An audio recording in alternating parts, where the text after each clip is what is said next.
Hi everyone, CohhCarnage here with some early thoughts on Kingdom Come Deliverance II.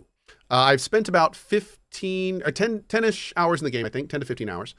And I can say safely that this is, so far, one of the best virtual sandboxes I have ever been in. This game is exemplary in almost every fashion. And what do I mean by that? I mean, it has AAA voice acting, AAA music, AAA graphics. It's got a plethora of interesting systems, a huge amount of QOL to engage with those systems. It's basically everything that Kingdom Come Deliverance I was.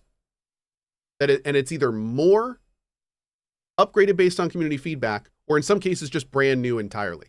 So it's so far been absolutely incredible. I enjoy just walking around slowly in the woods. It looks that good, especially when it's raining, which sounds amazing. All of the UI elements have been changed or updated. The entire user interface has been redone from the ground up to be easier to use, more QOL when navigating it. There's like 3 different loadouts now, all sorts of amazing stuff.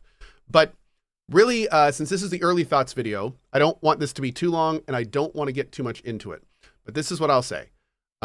This is a game that is a love letter to sandbox adventure fans. Although it does seem like there is a very strong AAA story backbone down it.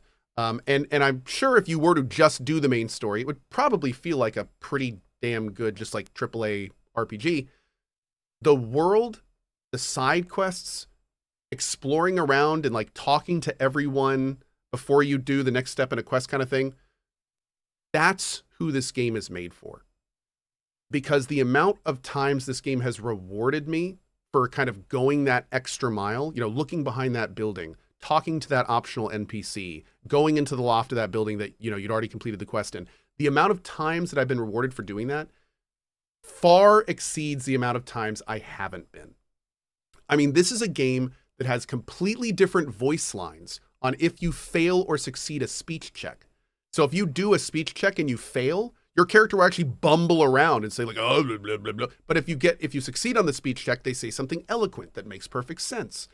It's a very immersive, awesome experience.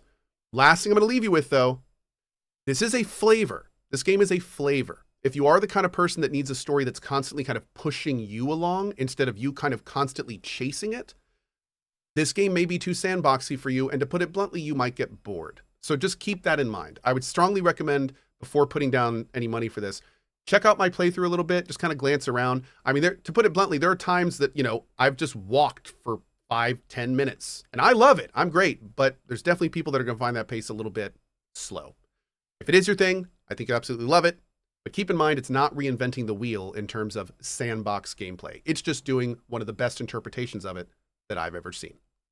Anyway, that's it for now. See you guys later. Drop by the channel, twitch.tv/CohhCarnage, or now on YouTube as well in 1440p. And I will see you guys later.